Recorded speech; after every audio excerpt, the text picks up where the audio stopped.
Volcano, ये mountain का हो सकता है? हाँ, तुम देख सकते हो उस माउंटेन के ऊपर से धुआं निकल रहा है।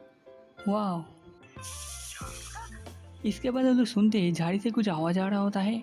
वो लोग सोच रहे होते हैं वो क्या हो सकता है। तभी वहाँ से एक चार्मिलियन बाहर आ जाता है एंड साइना अपना पोकेडेक्स बाहर निकलती है। चार्मिलियन एक फ्लेम पोकेमॉन एंड चार्मेंडर का इवॉल्व फॉर्म। इसके बाद पिकाचू एंड डेटन उससे बात करने के लिए उसके पास जा रहे होते हैं, लेकिन चार्मिलियन उनके ऊपर फ्लेम थ्रोअर इस्तेमाल कर देता है। वो बहुत ज्यादा क्लोज होता है लेकिन वो लोग बच जाते हैं। इसके बाद ट्रेवर बाहर आता है एंड वो चार्मिलियन को बुला रहा होता है, लेकिन चार्मिलियन ने उसके ऊपर भी फ्लेम थ्रोअर इस्तेमाल कर दिया होता है। एंड उसकी चीख सुन के एहसान बाकी लोग समझ जाते हैं वो कौन है।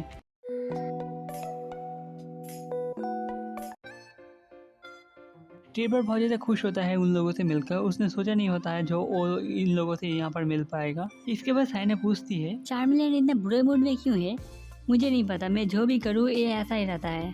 शायद चार्मिलियन एक बैटल करना चाहता है। इसके बाद ट्रेवर चार्मिलियन से पूछता है एंड वो कहता है जो वो बैटल करना चाहता है उसके साथ ऐश बैटल करने वाला है, इसलिए ऐश फ्लिचिंडर को बाहर निकलता है। एक अच्छे बैटल के बाद चार्मिलियन जरूर शांत हो जाएगा एंड इसके लिए ट्रेवर ऐश को शुक्रिया कहता है। इसके बाद बैटल शुरू होने वाला होता है। क्लेमेंट हर बार की तरह रेफरी होता है एंड बैटल शुरू हो जाता है। पहले ट्रेवर शुरू करता है फायर स्पिन के साथ एंड ऐश फ्लिचिंडर को वहाँ से हटने को कहता है। फायर स्पिन पूरा होने से पहले फ्लिचिंडर वहाँ से बाहर निकल जाता है। इसके बाद चार्मिलियन फ्लेम थ्रोअर इस्तेमाल करता है एंड ऐश स्टील विंग की मदद से उस एरा को रोकने को कहता है। फ्लिचिंडर ने रोक लिया होता है। इसके बाद ऐश फ्लेम चार्ज इस्तेमाल करने को कहता है। चार्मिलियन पहले तो फ्लिचिंडर के फ्लेम चार्ज को रोकने की कोशिश कर रहा होता है, लेकिन फ्लिचिंडर आसानी से चार्मिलियन को ढकेल देता है। चार्मिलियन स्ट्रॉन्ग है, उसको जरूर अच्छे से ट्रेन किया गया होगा। इसके बाद ट्रेवर ड्रैगन क्लॉ इस्तेमाल करने को कहता है। वो बहुत तेजी से दौड़ के आगे जा रहा होता है, तभी फ्लिचिंडर टाइम से हट जाता है, अनुसार से बच जाते हैं।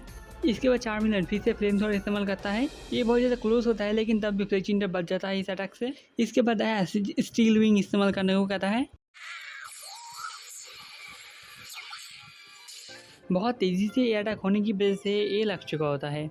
धुआं उड़ने के बाद हम लोग देखते हैं चार्मिलियन लड़ने की हालत में नहीं है। इसका मतलब ऐश एंड फ्लिचिंडर जीत चुके हैं एंड चार्मिलियन इस बैटल के बाद अच्छा फील कर रहा होता है एंड बाकी लोग भी आके कहते हैं जो चार्मिलियन ने आज बहुत अच्छा बैटल किया एंड ट्रेवर ऐश को भी शुक्रिया कहता है। इसके बाद सब लोग बैठे हुए बात कर रहे होते हैं एंड पोकेमॉन खा रहे होते हैं। वो लोग पोकेमॉन समर कैंप के बाद आज मिल रहे होते हैं एंड ऐश याद कर रहा होता है उन लोगों ने कितने मजे किए थे तब। चार्मिलियन इवॉल्व हो गया है लेकिन अभी भी बदला नहीं है। चार्मिलियन जिम बैटल में भी अच्छा कर रहा है। उस मेहनत की वजह से मैं बग बैच भी जीत चुका हूँ। ओह, तुमने वियोला को भी हरा दिया है। ऑब्वियसली तुमने इसके लिए बहुत ज़्यादा मेहनत की है। हाँ, सिर्फ मैं नहीं, सोना एंड टियानो भी बहुत ज़्यादा मेहनत कर रहे हैं। हाँ, टियानो सही कह रहा था, तुम सच में अच्छी लग रही हो। टियानो ने मुझे मैसेज किया था जब तुमने अपना हेयर एंड क्लोथ चेंज कर लिया है, जो तुम इन दिनों बहुत ज़्यादा अच्छी लग रही हो। इसके लिए शुक्रिया। सो तुम लोग भी क्या यहाँ पर मॉर्टिस को ढूंढने के लिए आए हो? वो लोग सुन के ये थोड़ा शॉक्ड हो जाते हैं। साइना को नहीं पता होता है, इसलिए क्लेमेंट साइना को समझाता है जो मॉर्टिस, आर्टिक्यूनो, जैप्डोस ये तीनों पोकेमॉन है लेकिन इनको ढूंढना बहुत ज़्यादा मुश्किल होता है। एंड इसके बाद बॉनी भी मॉर्टिस से मिलना चाहती है। ट्रेवर मॉर्टिस की एक पिक्चर लेना चाहता है। उसका सपना रहा है जो पोकेडेक्स में रहे हर एक पोकेमॉन को पिक्चर लेना चाहता है। उसने बहुत ज़्यादा रिसर्च किया है एंड उसे पता चला जो मॉर्टिस माउंट मोल्टो में है। उसके पास पहले से आर्टिक्यूनो एंड जैप्डोस के पिक्चर होते हैं लेकिन मॉर्टिस के नहीं है एंड सब लोग देख के शॉक हो जाते हैं जो लेजेंडरी पोकेमॉन से वो मिला है। इसके बाद ट्रेवर कुछ स्कैटरबग की पिक्चर दिखाता है एंड वो इन सबको बहुत ज़्यादा रेयर कहता है, लेकिन वो लोग समझ नहीं पाते, उन लोगों के लिए नॉर्मली दिख रहा होता है। इसके बाद वो उसके एंटेना को देखने को कहता है। उसका एंटेना थोड़ा सा डिफरेंट है नॉर्मल से। क्या ये इम्पोर्टेंट है? हाँ, क्योंकि इस तरह का स्कैटरबग ढूंढना बहुत ज़्यादा मुश्किल होता है। ये पिक्चर शायद किसी के पास नहीं है, इससे ज़्यादा रेयर नहीं हो सकता। इसके बाद ट्रेवर उन सबको इस तरह के पोकेमॉन दिखा रहा होता है एंड बता रहा होता है उनके रेयरिटी के बारे में।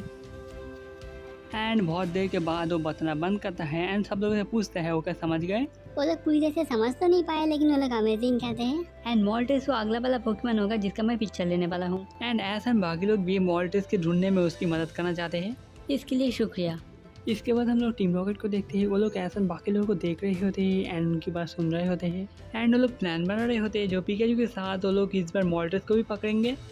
इसके बाद सब लोग पहाड़ के ऊपर चढ़ रहे होते हैं। ट्रेवर उन लोगों को एक पिक्चर दिखाता है मॉर्टिस का जो यहाँ पर देखा गया था। वो लोग देख के समझ नहीं पाए ये सच में मॉर्टिस है कि नहीं, कि लेकिन ट्रेवर को पूरी तरह से यकीन था। वो लोग मॉर्टिस को ढूंढने के लिए पिक्चर में रहे बड़े पत्थर को ढूंढने वाले हैं। इसके बाद क्लेमेंट अपना क्लेमेंट गियर ऑन करता है एंड अपना नया डिवाइस बाहर निकलता है। इसका नाम होता है रॉक सर्चर मार्क 1। तुम श्योर हो ये काम करेगा इस बार? ओह, तो ये तुम्हारा एक फेमस इन्वेंशन है। इसके बाद क्लेमर फोटो को मशीन के अंदर डाल देता है। ये मशीन फोटो को एनालाइज करके उस पत्थर को अपने आप ही ढूंढ लेगा। इसके बाद क्लेमर मशीन का स्विच ऑन कर देता है एंड वो अपने काम में लग जाता है। सब लोग इसको ऑसम कहते हैं एंड हम लोग उनके ऊपर ही देखते हैं टीम रॉकेट उन लोग को फॉलो कर रहे होते हैं। रॉक सर्चर 1 अपना काम कर रहा होता है। उसे एक पत्थर दिखता है और उसके पास चला जाता है। सब लोग सोच रहे होते हैं ये क्या फोटो वाला पत्थर है। वो स्कैन करने के बाद बताता है जो ये वाला वो नहीं है एंड वो अपने काम में फिर से लग जाता है।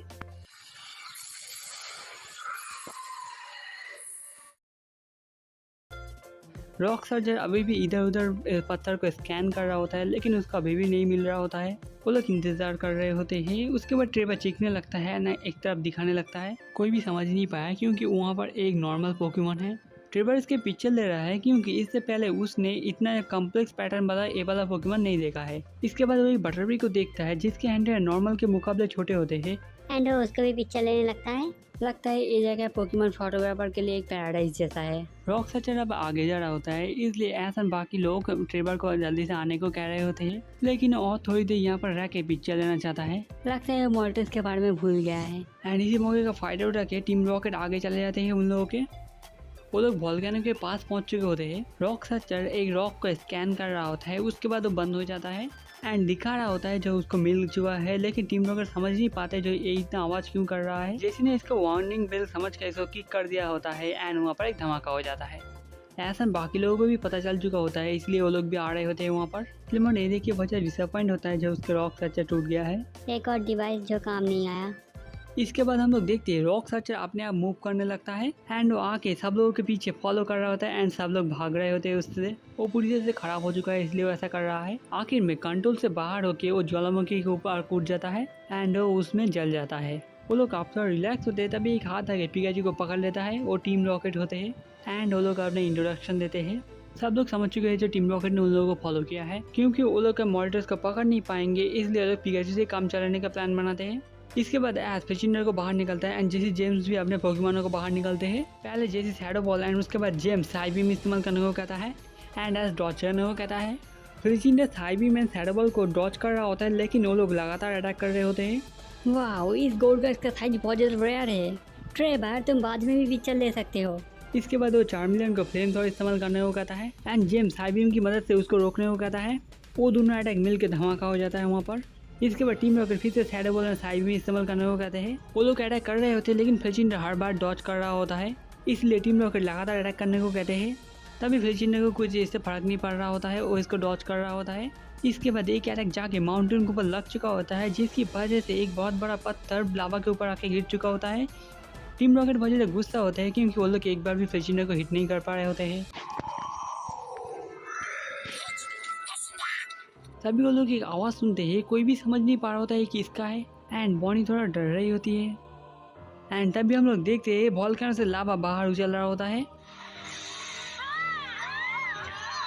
एंड सब लोग इसकी वजह से डर जाते हैं।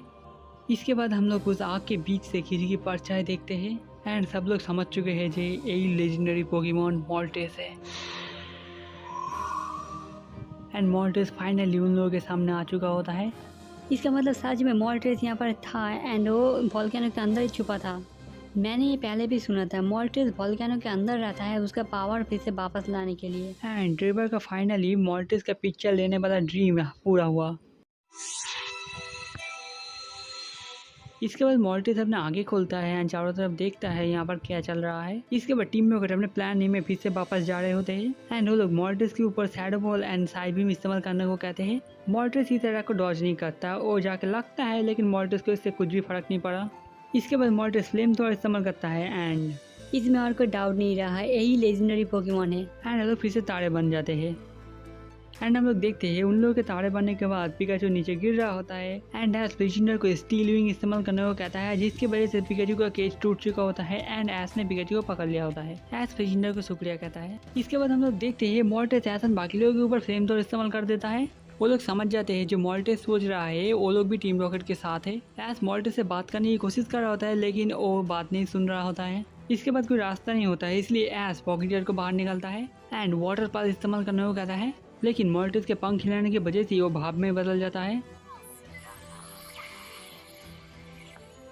ये काम नहीं आया, इसलिए ट्रेवर फ्लेम थ्रोअर इस्तेमाल करने को कहता है। ये जाके लगता है लेकिन इससे भी कुछ भी काम नहीं बनता एंड मॉर्टिस फिर से फ्लेम थ्रोअर इस्तेमाल करता है। एस प्रिजनर को डॉच करने को कहता है और डॉच कर देता है एंड अब प्रिजनर के साथ मॉर्टिस का बैटल होने वाला है।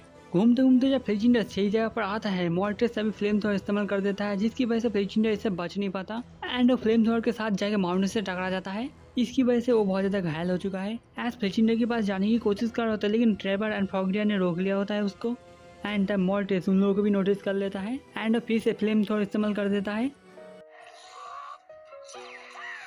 ऐसा बाकी लोगों का इस अटैक से बचने का और कोई चांस नहीं है एंड फ्लिचिंडर अपने पूरी कोशिश कर रहा होता है उनके पास टाइम में पहुंचने का।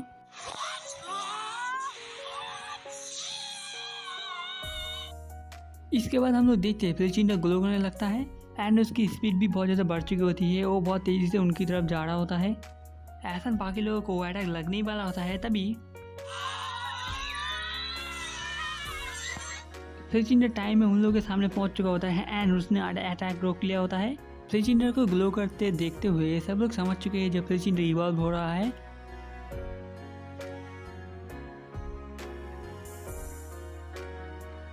एंड वो इवॉल्व हो जाता है टनल फ्लेम में। टनल फ्लेम एक स्कॉर्चिंग पोकेमॉन। फ्लिचिंडर का इवॉल्व फ्रॉम एक इंटेंस बैटल के वक्त इसके पंख से एम्बर निकलता है। इस बार 300 माइल पर आवर की स्पीड से उड़ सकता है एंड स्पीड से बैटल के लिए रेडी हो जाता है। मॉर्टिस आ रहा होता है, पहले टनल फ्लेम ऊपर चला जाता है एंड वो अपने आप ही ब्रेव बर्ड इस्तेमाल कर देता है। ये फ्लाइंग टाइप पोकेमॉन में सबसे स्ट्रॉन्ग अटैक है। मॉर्टिस अभी भी ठीक होता है, इसके बाद मॉर्टिस फिर से फ्लेम थ्रोअर इस्तेमाल करता है। एस टनल फ्लेम को ब्रेव बर्ड इस्तेमाल करने को कहता है। वो पहले फ्लेम थ्रोअर को डॉच करता है, उसके बाद वो ऊपर जाके फिर से ब्रेव बर्ड इस्तेमाल करता है। मॉर्टिस लगातार फ्लेम थ्रोअर इस्तेमाल कर रहा होता है लेकिन टनल फ्लेम उसको डॉच कर रहा होता है एंड आगे जा रहा होता है। इसके बाद मॉर्टिस ऊपर जाने की कोशिश करता है लेकिन उसका अटैक इतना ज़्यादा फास्ट है तब भी मॉर्टिस को लग चुका होता है। मॉर्टिस ठीक होता है, इसलिए टनल फ्लेम फिर से अटैक करने जा रहा होता है लेकिन इस बार मॉर्टिस ने फायर ब्लास्ट इस्तेमाल किया होता है। बहुत ज़्यादा करीब होने की वजह से टनल फ्लेम इसको डॉच नहीं कर पाता। इस वजह से वो बहुत ज़्यादा घायल हो जाता है और रुक भी नहीं पा रहा है। ऐसा चलता रहा तो वो लावा में जाकर गिर जाएगा। इसके बाद एस उसको बचाने के लिए बिना सोचे वो भी कूद जाता है। एस टनल फ्लेम के पास पहुंच चुका होता है लेकिन वो दोनों अभी भी गिर रहे होते हैं। इसके बाद फ्रॉगरिया अपने फ्रबल की मदद से एक रास्ते जैसा बनाता है एंड एस की तरफ फेंक देता है।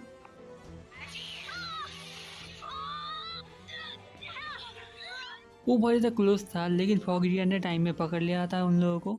टनल फ्लेम को बहुत ज़्यादा चोट आई है लेकिन वो ठीक ही होता है। ऐसे बहुत ज़्यादा डेंजरस था, तुम सच में कुछ समय बहुत ज़्यादा लापरवाह हो जाते हो। एंड एस उन लोगों से माफ़ी मांगता है एंड शुक्रिया कहता है इतने ज़्यादा चिंतित करने के लिए। इसके बाद हम लोग देखते हैं मॉर्टिस यहाँ से जा रहा होता है, उसे यार बैटल नहीं करना उन लोगों के साथ।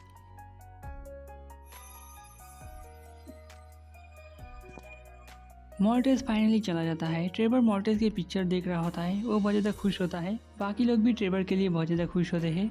हम लोगों को आपसे और भी ज़्यादा मेहनत करना पड़ेगा टनल फ्लेम।